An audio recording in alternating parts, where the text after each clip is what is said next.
नमस्कार, आप देख रहे हैं वी स्टार न्यूज। मैं हूं दिवाकर विक्रम सिंह।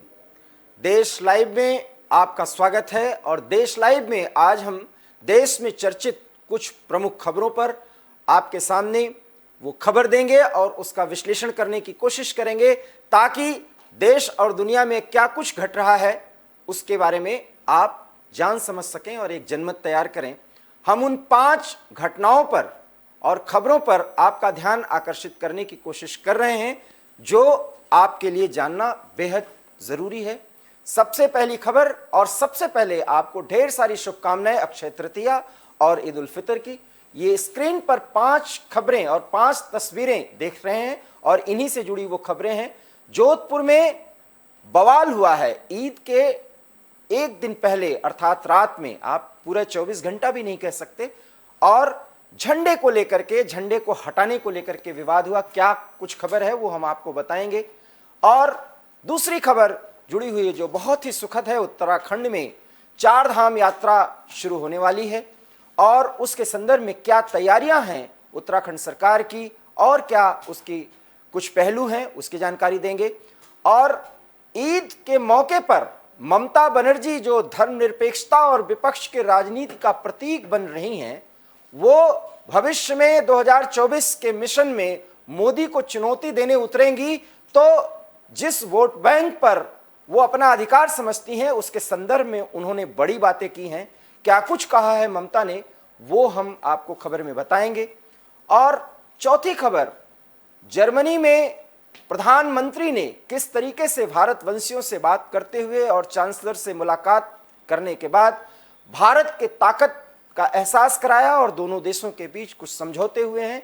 क्या कुछ समझौते हुए हैं और भारतवंशियों के बीच में प्रधानमंत्री ने क्या कुछ कहा है वो हम आपको जानकारी देंगे। और 5वीं और अंतिम खबर जो पूरी दुनिया के लिए एक बड़ी चुनौती है और अभी भी हम उस चुनौती से जूझ रहे हैं, कोरोना की रफ्तार पर क्या है भारत की स्थिति, क्या ब्रेक लग सकता है या भारत में स्थिति स्प्रेड होने के बावजूद क्या कंट्रोल हो पाएगी। पूरे दुनिया में भी कोरोना की क्या स्थिति है और कैसे पूरी दुनिया उससे लड़ रही है।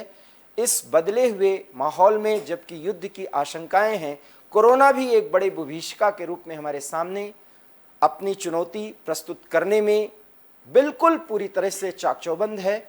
मानव समाज कोरोना से लड़ रहा है और उसे हराने को तत्पर है, लेकिन कोरोना नए नए स्वरूप में हमारे लिए चुनौती बन रही है। इस खबर पर भी हम फोकस करेंगे। तो सबसे पहले हम आपको अब बताते हैं कि जोधपुर में क्या कुछ हुआ और जोधपुर की घटना वास्तव में किस बात की ओर संकेत करती है, ये इस खबर में हम आपको बताने की कोशिश करेंगे। जोधपुर में हिंसा की घटना हुई है और ईद उल फितर के पहले जो कुछ भी हुआ है और जिस तरीके से किसी भी बवाल के पीछे झंडे को लगाने और झंडे को हटाने का एक बड़ा मुद्दा सामने पिछले कई महीनों से आ रहा है और सांप्रदायिक उन्माद में तब्दील होने में वो कुछ मौके या क्षण बिल्कुल नहीं हटते, वो एक बड़ा मुद्दा है इस देश के लिए, इस देश के भाईचारे के लिए, शांति और सुरक्षा के लिए। जोधपुर, जैसा कि वहां पर अशोक गहलोत की सरकार है और पूरी तरीके से पूरे देश में ईद को लेकर के एहतियाती कदम 24 घंटे पहले उठाए गए, लेकिन पूरे राजस्थान में कमोबेश शांति की स्थिति रही। किसी भी तरह के राजनीतिक बयानबाजी या राजनीतिक विश्लेषण की इसमें जरूरत नहीं है। कारण है कि झंडे को हटाने को लेकर जोधपुर में इतना बड़ा तनाव हुआ, पुलिस से भिड़ंत हुई, एक समुदाय विशेष के लोगों ने क्या कुछ किया और कैसे 2 समुदायों की भिड़ंत सामने आई खबरों में, ये हम आपको बता रहे हैं। तो जोधपुर की जो घटना है वो बहुत ही दिल दहलाने वाली है और बहुत कुछ संकेत कर रही है आने वाले समय में क्या कुछ ऐसा हो सकता है, हम आपको बता रहे हैं। बीती रात अर्थात सोमवार की रात 2 समुदाय के बीच हिंसक झड़प होती है। जालोरी गेट पर झंडा उतार फेंकने और दूसरा झंडा लगाने को लेकर के विवाद शुरू हुआ। इसके बाद दोनों ओर से पथराव शुरू हुआ। पुलिस ने लाठीचार्ज कर हालत को काबू किया। ईद और अक्षय तृतीया के त्यौहार की पूर्व रात हुए इस बवाल को फैलने से रोकने के लिए प्रशासन ने शहर में इंटरनेट सेवाएं बंद कर दी हैं। पत्थरबाजी में कई लोगों के जख्मी होने की खबर है। कई पुलिसकर्मी भी चोटिल बताए गए हैं। शहर में माहौल तनावपूर्ण लेकिन शांत है। जोधपुर जिला प्रशासन ने दोनों पक्षों के लोगों से सौहार्द कायम रखने और त्यौहार शांतिपूर्वक मनाने की अपील की है। हम आपको विवाद कैसे शुरू हुआ ये बताते हैं। विवाद की शुरुआत शहर के बाल मुकंद विस्सा सर्कल में लगे एक झंडे को हटाए जाने व वहां दूसरे समुदाय का झंडा फहराने से हुई। यह शुरुआत होती है जब कुछ लोगों ने इस पर आपत्ति दर्ज कराई तो दोनों पक्षों के युवकों में झड़प हो गई। देखते देखते पथराव शुरू हो गया।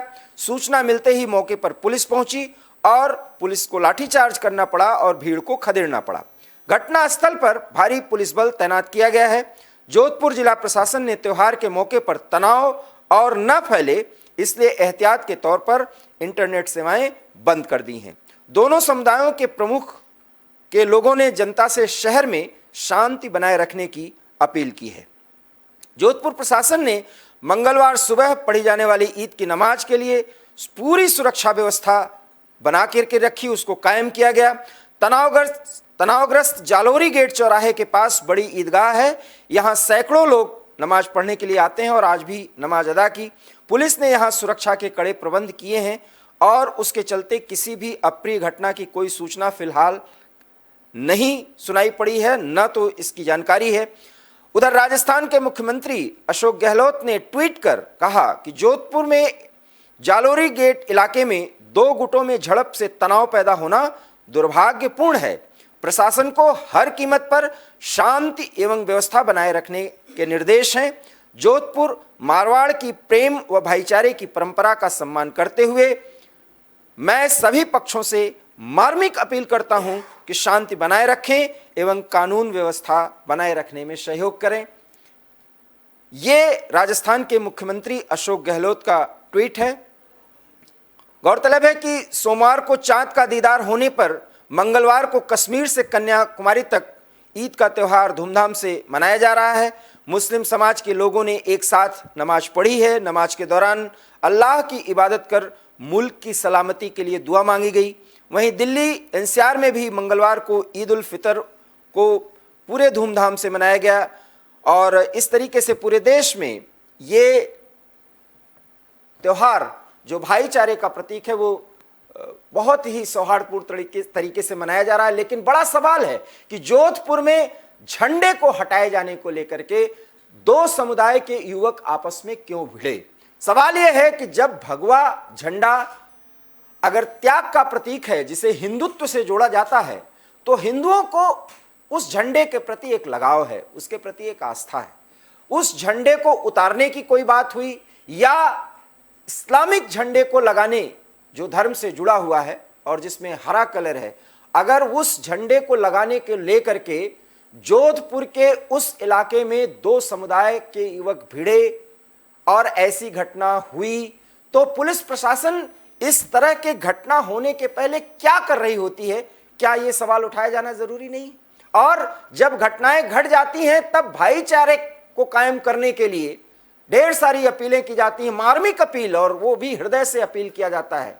ये किसी भी समस्या के स्थायी समाधान का प्रयास न होकर के सिर्फ खाना पूर्ति के लिए एक राजनीतिक जुमलेबाजी है जिसका प्रयोग चाहे कोई भी सरकार करे, कहीं न कहीं वो देश की एकता और अखंडता के साथ हो रहे उस खिलवाड़ को बर्दाश्त कर रही होती है और सिर्फ अपनी राजनीति को चमकाने के लिए, अपने सत्ता को बचाने के लिए। इसलिए जोधपुर में ठीक ईद उल फित्र के पहले रात या आप कह सकते हैं उस त्योहार के एक दिन पहले, 10 घंटे पहले और उससे भी कम समय के भीतर जब झंडे को लगाने के लिए विवाद होता है तो आप समझ सकते हैं कि किस तरीके से समुदाय विशेष या दो समुदायों की भी बात कर लें, उन्मादी तत्व सड़क पर उतर करके कानून व्यवस्था के सामने चुनौती खड़ा कर रहे होते हैं और साथ ही साथ वो जो सौहार्द की स्थिति होती है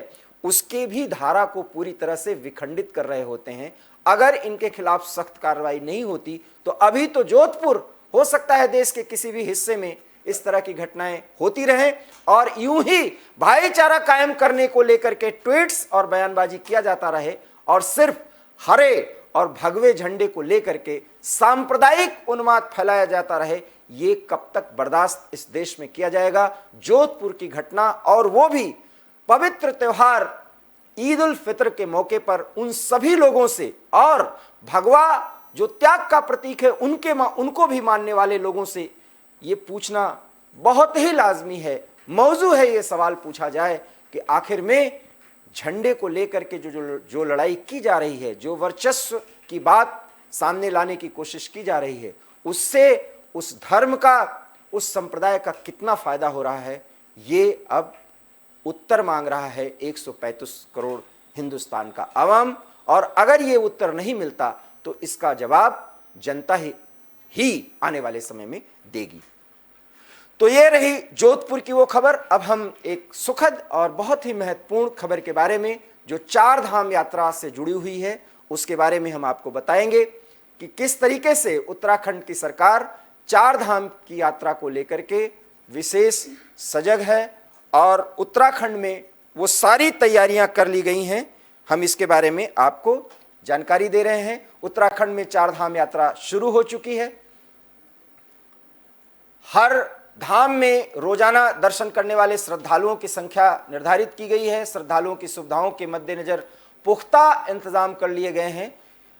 बद्रीनाथ में 15,000, केदारनाथ में 12,000, गंगोत्री में 7,000, यमुनोत्री में 4,000 श्रद्धालु रोजाना दर्शन कर सकेंगे। ये एक महत्वपूर्ण जानकारी है। श्रद्धालुओं की सुविधाओं के मद्देनजर पुख्ता इंतजाम किए गए हैं। ये आप स्क्रीन पर हमारे ग्राफिक्स के जरिए बताए जा रहे हैं। 4 धाम की वो सुखद यात्रा, आध्यात्मिक यात्रा जो अब उत्तराखंड सरकार के तमाम अच्छे प्रयासों के कारण संपन्न होगा, ये आशा है। और वो यात्रा शुरू हो चुकी है, उसकी तैयारियां बहुत पहले से हो रही हैं और इसलिए इस बार कोई भी अफरा तफरी न मचे, इसलिए श्रद्धालुओं की संख्या निर्धारित की गई है ताकि जितनी संख्या में लोग पहुंचे उसका दर्शन विधिवत और व्यवस्थित तरीके से कर सकें और आध्यात्मिक आनंद का पूरा मजा ले सकें, उसका लुत्फ उठा सकें वो पर्यटक या वो श्रद्धालु जो 4 धाम की यात्रा कर रहे हैं।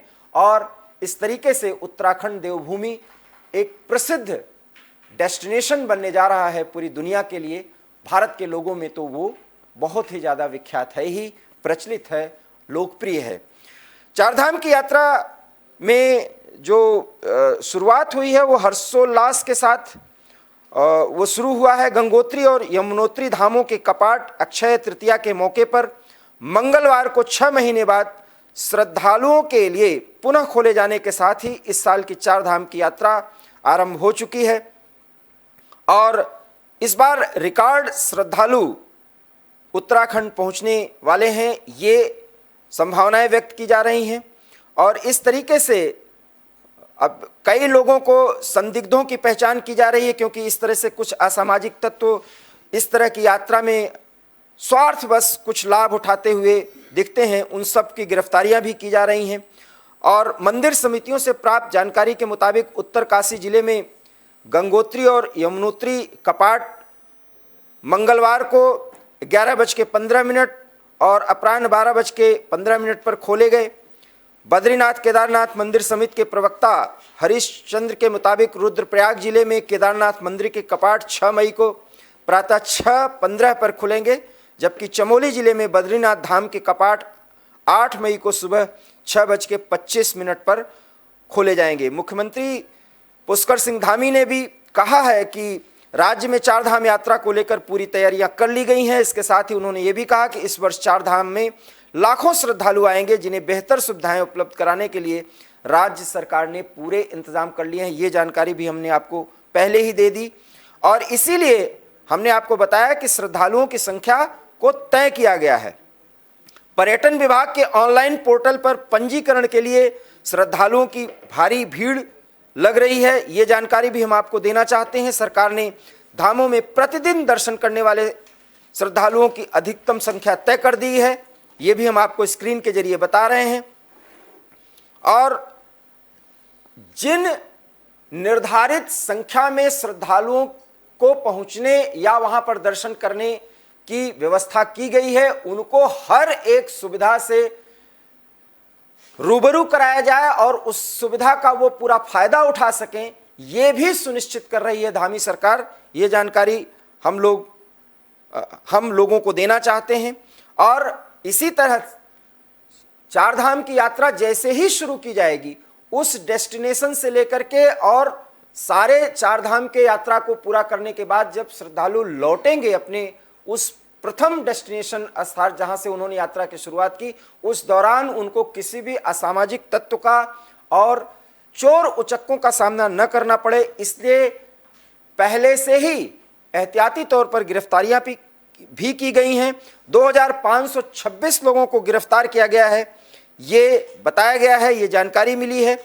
और इसमें पुलिस का विशेष योगदान है और पुलिस भी पूरे चारधाम यात्रा को सुचारू रूप से संपन्न कराने में एक महत्वपूर्ण भूमिका निभाने के लिए इस बार पहली बार नए निर्देश के अनुसार तैयार है। और मुख्यमंत्री ने जिस तरीके से भरोसा दिलाया है कि इस बार चारधाम की यात्रा जो भी यात्री या पर्यटक करेंगे, चाहे वो देश से आए हों चाहे दुनिया के किसी कोने से, उनको एहसास होगा कि सरकारी स्तर पर या उत्तराखंड में जो परंपरा है किसी भी श्रद्धालु का या पर्यटक का या मेहमान नवाजी का, उसका पूरा लुत्फ उठा सकेंगे पर्यटक, ताकि उनको एहसास हो कि वो देवभूमि में पधारे हैं और देवभूमि में पूरा देवभूमि का अवलोकन करेंगे चारधाम की यात्रा के माध्यम से। इसलिए बद्रीनाथ, केदारनाथ सहित उन सभी प्रमुख तीर्थ स्थलों में वो तमाम सुविधाएं की गई हैं जो यात्री या पर्यटक, आप यूं कह सकते हैं श्रद्धालु, पहली बार देखेंगे। और इसीलिए यात्रा की तिथि की शुरुआत जब कोई पर्यटक करेगा तो ये ध्यान रखना होगा कि उनको अपना पंजीकरण कराते हुए जिस तरीके से अपने बारी का इंतजार करना पड़ता रहा है, उसको इस बार बहुत ही व्यवस्थित तरीके से संपन्न कराया जाएगा। ये जानकर के किसी भी हड़बड़ी में नहीं आना होगा। अगर आप चारधाम की यात्रा करते हैं तो हर कुछ पोर्टल के माध्यम से और वहां के पर्यटन केंद्र से संपर्क करके आप ये सारी जानकारी ले सकते हैं और चारधाम की यात्रा कर सकते हैं। आप इस बात को ध्यान में रखें कि सरकार ने वो सभी सुविधाएं देने का वादा किया है और उसकी जानकारी भी पोर्टल्स पर डाल दी है, जिसका फायदा उठा करके आप इस चारधाम यात्रा को ज्यादा आध्यात्मिक और ज्यादा अपने फायदे के हिसाब से संपन्न कर सकते हैं और पूरा आध्यात्मिक आनंद ले सकते हैं। ये धामी सरकार का कहना है और उसका प्रयास है। सरकार के प्रयास पूरी तरह से सफल हों। आप भी बहुत ही अच्छे तरीके से और सुविचारित तरीके से चारधाम यात्रा के लिए अगर निकल रहे हैं तो देवभूमि जरूर पधारें। ये हम आपसे आह्वान करते हैं, अनुरोध करते हैं कि उसके आध्यात्मिक पहलुओं को ध्यान में रखते हुए आप चारधाम यात्रा का आनंद उठा सकेंगे। ये रही चारधाम की उस यात्रा के बारे में जानकारी जो आने वाले समय में अब आप बेहतर तरीके से संपन्न करते हुए खुद को महसूस करेंगे या लोगों को बेहतर आध्यात्मिक आनंद का उत्सव मनाते हुए देखेंगे। अब हम आपको अगली खबर पर ले चलते हैं। तीसरी बड़ी खबर है और वो है जर्मनी की यात्रा प्रधानमंत्री की। तो प्रधानमंत्री किस तरीके से जर्मनी में पहुंचकर भारतवंशियों के संबोधन और चांसलर से मुलाकात करने के बाद भारत की ताकत का एहसास कराया पूरी दुनिया को। जर्मनी ने एक बड़ा ऐलान किया है, ग्रीन प्रोजेक्ट्स के लिए भारत को जर्मनी मदद देगा। ये एक बहुत बड़ी उपलब्धि है भारत के लिए। 2030 तक भारत को 10 बिलियन यूरो देगा जर्मनी। ये यूरो जो देगा जर्मनी वो पूरी तरीके से भारत के विकास के लिए है। जर्मनी ने यह बड़ा ऐलान किया है चांसलर से मुलाकात के बाद। जो समझौता प्रधानमंत्री जिस पर साइन किए हैं और जर्मनी के चांसलर ने जिस पर हस्ताक्षर किए हैं, 2030 तक 10 बिलियन यूरो जर्मनी को दिया जाएगा। आसान किस्तों पर इस ऋण का भुगतान होगा। 3 यूरोपीय देशों की यात्रा पर प्रधानमंत्री जर्मनी की यात्रा के बाद अब हम आपको जानकारी दे रहे हैं कि वो डेनमार्क के लिए भी रवाना हो चुके हैं। लेकिन जर्मनी में भारतवंशियों के संबोधन के माध्यम से प्रधानमंत्री ने जो कुछ भी बताने का प्रयास किया है, उसमें जर्मनी में भारत की धाक जम जाए, ऐसी कोशिश प्रधानमंत्री की रही है। और नए चांसलर ने जिस तरीके से भारत को भरोसा दिलाया है, वो भी एक महत्वपूर्ण उपलब्धि कही जा सकती है। तो ग्रीन प्रोजेक्ट्स के लिए भारत को जो सुविधा या सहयोग जर्मनी दे रहा है, जो मदद दे रहा है, उसके बड़े फायदे हैं। मोदी ने अपने दौरे की शुरुआत जर्मनी से की है।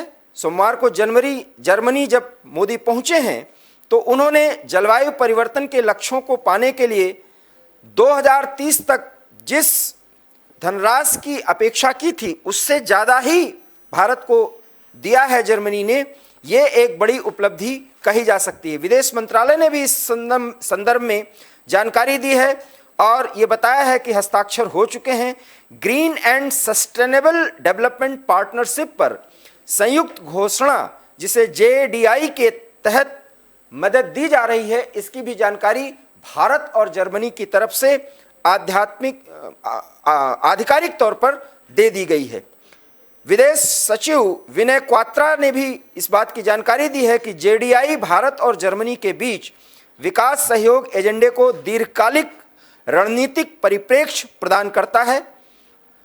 उन्होंने ये भी कहा कि हमारे संपूर्ण विकास सहयोग एजेंडे को दीर्घकालिक रणनीतिक परिप्रेक्ष्य प्रदान करने के उद्देश्य से 2030 तक 10 बिलियन यूरो की जो नई और अतिरिक्त विकासात्मक सहायता पर सहमति बनी है, उसके फायदे भारत में जब भी ये सस्टेनेबल डेवलपमेंट के बारे में कोई काम होगा तो वो उपलब्धि भारत में दिखाई देगा।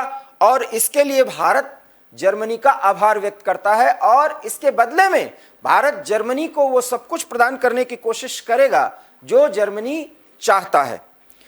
प्रधानमंत्री नरेंद्र मोदी और जर्मनी के चांसलर ओलाफ शुल्ज के बीच बातचीत के बाद संयुक्त बयान भी जारी किया गया। बयान में कहा गया कि आज जर्मनी हरित और सतत विकास के लिए इंडो जर्मन साझेदारी की शुरुआत कर रहा है। इसके तहत जर्मनी भारत को 2030 तक 10 अरब यूरो की मदद देगा और इससे भारत को हरित विकास योजनाओं में पूरी तरह से मदद मिलेगी। इकोलॉजी को, पर्यावरण को पूरी तरह से महफूज रखने के लिए, उसे ज़्यादा विकासपरक बनाने के लिए, उसके संरक्षण के लिए जर्मनी की ये सहायता बेहद कारगर साबित हो सकती है। और वो भी उन स्थितियों में जब देश में या पूरी दुनिया में जलवायु परिवर्तन को लेकर के एक बड़ी चर्चा हो रही है, तब जर्मनी की ये सहायता भारत और जर्मनी के जो अनुभव हैं, खास करके जलवायु के क्षेत्र में और हरित विकास के क्षेत्र में, इससे संबंधित ऊर्जा के विकास के क्षेत्र में, वो सस्टेनेबल डेवलपमेंट के तहत दोनों देश किस तरीके से आगे बढ़ाएंगे, ये बात भी महत्वपूर्ण है। और हमने जैसा कि एबी स्टार न्यूज़ के माध्यम से पहले भी कहा कि दो देशों के बीच ये जो समझौते हो रहे हैं, उसके मायने साफ हैं कि किसी भी उस स्थिति में जब पूरी दुनिया के सामने शांति के लिए एक बड़ी चुनौती पैदा होगी, तब भारत और जर्मनी या भारत के यूरोप के अन्य देशों के साथ जो भी समझौते हो रहे हैं, उसके बड़े फायदे होंगे और वो समझौते आने वाले समय में बहुत कारगर हो सकते हैं शांति बनाए रखने के लिए, और साथ ही साथ भारत के विकास के लिए भी वो मील का पत्थर साबित होंगे। इसलिए भारत और जर्मनी के बीच जितनी बातचीत हुई है, जो सहयोग मिला है और जिस तरीके से भारतवंशियों को प्रधानमंत्री ने ये भरोसा दिलाया है कि वो अपनी ताकत से भारत का नाम, भारत का गौरव ऊंचा करें और विकास के उन सारे पहलुओं पर ध्यान केंद्रित कर एक समझदार और सशक्त भारतवंशी की भूमिका निभाएं, ये आह्वान भी प्रधानमंत्री का गौर से सुना गया वहां पे काम करने वाले, वहां पे रहने वाले भारतवंशियों की तरफ से। और भारत के प्रति पूर्ण समर्पण की बात का भरोसा भी भारतवंशियों ने दिलाया और साथ ही जर्मनी के चांसलर और आधिकारिक तौर पर वहाँ के मंत्रालयों के कई प्रमुख अधिकारियों की तरफ से जो समझौते हुए हैं और जिस तरीके से भारत और जर्मनी के द्विपक्षीय सहयोग आगे बढ़ेंगे, उससे आने वाले समय में यूरोप के साथ भारत के जो भी संबंध बनेंगे उसमें चेक एंड बैलेंस का एक बड़ा कारगर हथियार जर्मनी बनेगा। जैसा कि हम पहले भी कहते रहे हैं, वो अब सफल होता हुआ दिख रहा है। इसलिए प्रधानमंत्री की जर्मनी की यात्रा को बेहद सफल माना जा सकता है। अब हम उस चौथी खबर का जिक्र करेंगे जिसमें ममता बनर्जी जो विपक्ष के नेता हैं और बंगाल के मुख्यमंत्री हैं, ममता बनर्जी के कुछ बयान ईद उल फितर के मौके पर, हालांकि हर एक नेता को भारत के जिस बहुभाषी और बहुधर्मी देश में किया जाता है, किसी भी राजनेता की तरफ से कोई बयान दिया जाता है, उसके मायने होते हैं और उसके सकारात्मक पहलुओं को, पक्षों को देखा जाना चाहिए। लेकिन जिस तरीके से हिंदू और मुस्लिम डिवीजन को लेकर के और वोट बैंक को ध्यान में रखकर तुष्टीकरण नीति के तहत ममता बनर्जी जैसे कुछ नेताओं की तरफ से दिया जा रहा है, उसकी चर्चा जरूर करनी चाहिए। ममता बनर्जी ने ईद के मौके पर लोगों को संबोधित करते हुए जो कुछ भी कहा है वो आप स्क्रीन पर देख सकते हैं। देश की स्थिति ठीक नहीं, हम आपको रोते हुए नहीं देख सकते, ये ममता बनर्जी ने बयान दिया है। देश में आइसोलेशन की राजनीति चल रही है, हिंदू मुसलमान को लड़ाया जा रहा है, ये ममता का आरोप है। हमें एक साथ लड़ना है, बंगाल में सबसे ज्यादा एकता है, ये ममता बनर्जी का दावा है। ईद के मौके पर ममता बनर्जी ने मोदी सरकार पर निशाना साधा है और अपने संबोधन में उन्होंने कई आरोप और कई तरह के निशाने साधने की कोशिश की है ताकि उससे मोदी सरकार पर सवाल उठाए जा सकें। जैसा कि आप पहले से भी जानते हैं कि ममता बनर्जी टीएमसी की सर्वेसर्वा हैं, बंगाल की मुख्यमंत्री हैं और भारतीय राजनीति में कांग्रेस के नेतृत्व के कारण आए वैक्यूम को भरने के लिए ममता बनर्जी और अरविंद केजरीवाल जैसे नेता जिस तरीके से प्रभावी तौर पर अपने आप को विपक्ष की एकता का प्रतीक बनाने की कोशिश कर रहे हैं, उसके लिए धर्मनिरपेक्षता और तुष्टीकरण की राजनीति को नए चाशनी में पूरी तरह से घोल करके प्रस्तुत करने की कोशिश समय समय पर अरविंद केजरीवाल और ममता बनर्जी की तरफ से की जाती रही है। और उसी के तहत पिछले विधानसभा चुनावों में भी जिस तरीके से ममता बनर्जी और अरविंद केजरीवाल ने बयान दिए और अब आने वाले राज्यों के चुनाव और 2024 में लोकसभा के चुनाव के मद्देनजर ममता बनर्जी का ईद उल फितर के मौके पर इस तरह का बयान देना कई बातों की ओर इशारा कर रहा है और सीधे सीधे मुस्लिम वोट बैंक के कब्जे को लेकर के जिस तरह की लड़ाई चल रही है कांग्रेस और अन्य विपक्षी दलों में, उसमें ममता बनर्जी ने बताने, जताने, दिखाने की कोशिश की है कि बंगाल में जो बेहतर एकता कायम है हिंदू और मुसलमानों के बीच, वो सीधे सीधे टीएमसी की रणनीति और राज्य सरकार अर्थात ममता बनर्जी सरकार की नीतियों के कारण है। और ये वही नीतियां हैं जहां अगर कोई सांप्रदायिक घटनाएं होती हैं तो उसको सिर्फ बहुत छोटी सी घटना बता करके कानून व्यवस्था के नजरिए से देखा जाता है।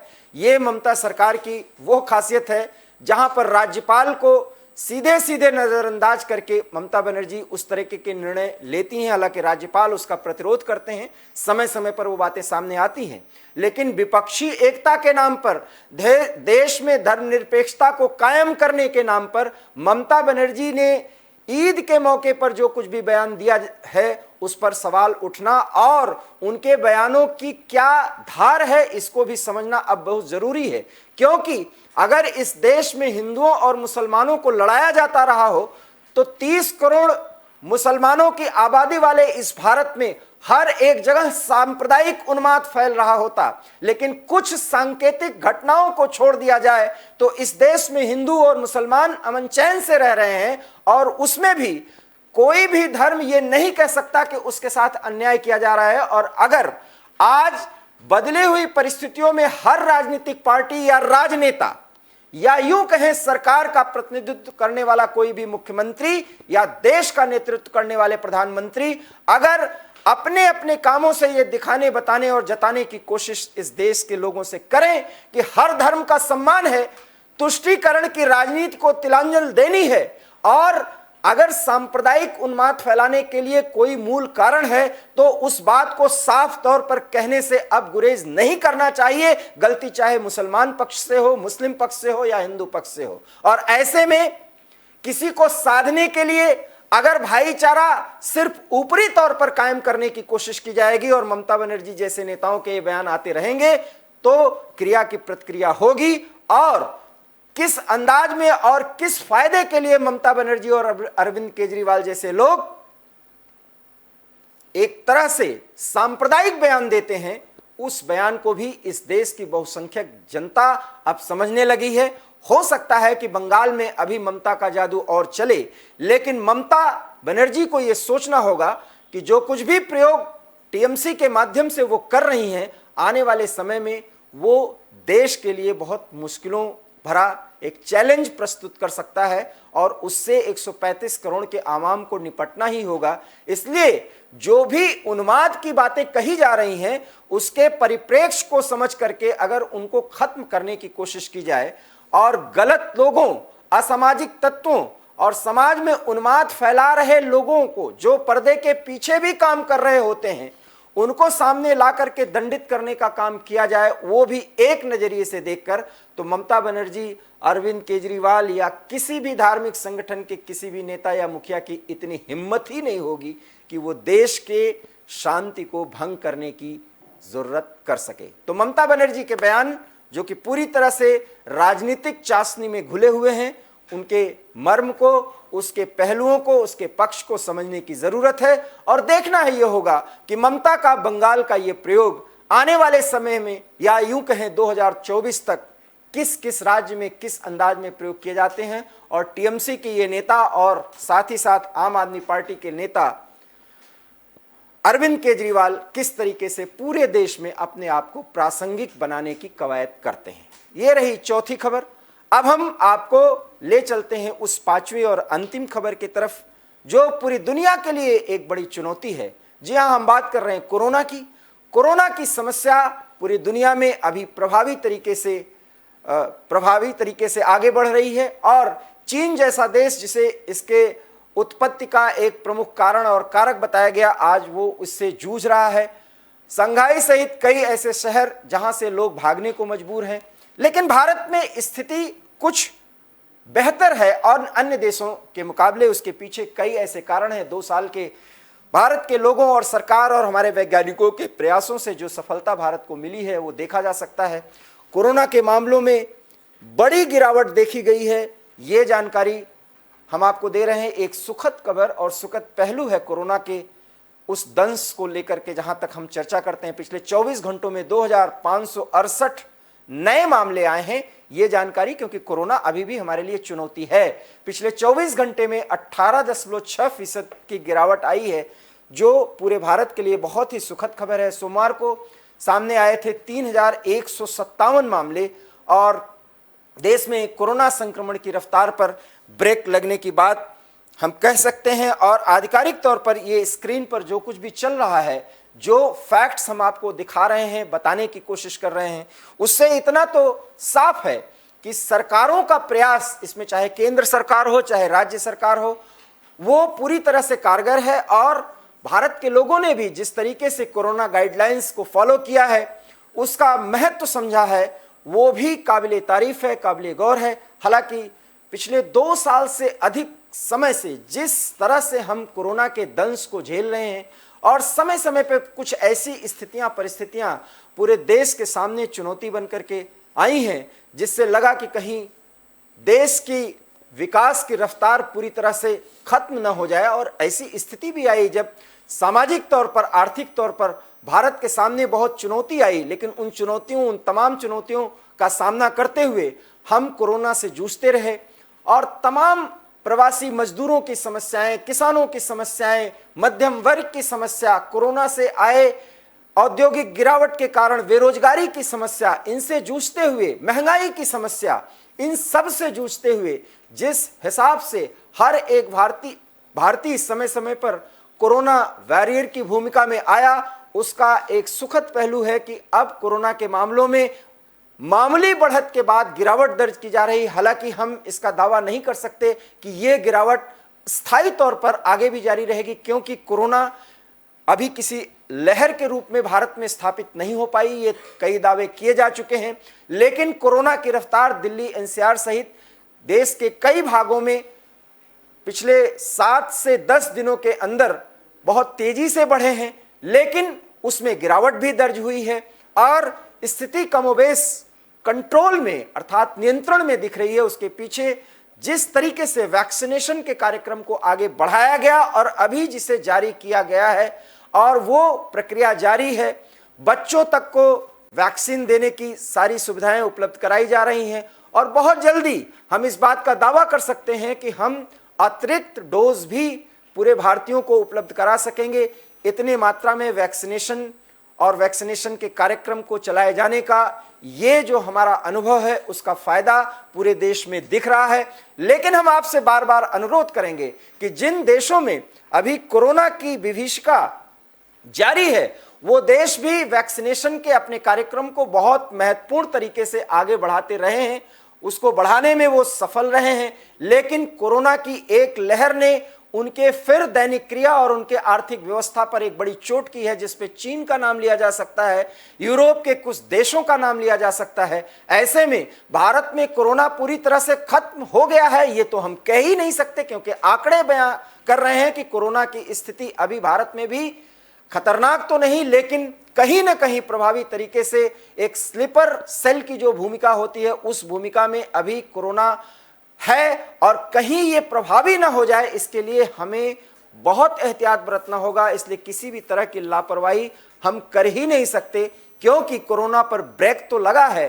आज इस दौर में जब सोमवार के दिन का जो लेखा जोखा हमने अपने स्क्रीन पर दिखाने की कोशिश की आपको, इससे आप आश्वस्त रह सकते हैं कि कोरोना नियंत्रण में है। लेकिन कोरोना से मुक्त ये देश नहीं हुआ है। हालांकि अंडमान का एरिया कोरोना से मुक्त हो गया है, लेकिन अंडमान के लोग भी अगर हमारे माध्यम से ये खबर सुन रहे हो तो किसी भी तरीके से कोई कोताही लापरवाही न बरतें और किसी भी संक्रमण की स्थिति में आप अपने नजदीकी डॉक्टर से संपर्क करें, अपने आप को आइसोलेट करें, एहतियात बरतें। कोरोना गाइडलाइंस को लेकर के जो कुछ भी आग्रह है, जितनी भी आपके पास जानकारी है, उसके प्रति पूरी तरह से सचेत रहें और समय समय पर व्यक्तिगत तौर पर उसका पालन करने के लिए आप पूरी तरह से तत्पर रहें, अपना पूरा ख्याल रखें, क्योंकि कोरोना अभी खत्म नहीं हुआ है इस देश से भी। लेकिन इस देश के लोगों के प्रयास, वैज्ञानिकों के प्रयास और सरकारों के प्रयास से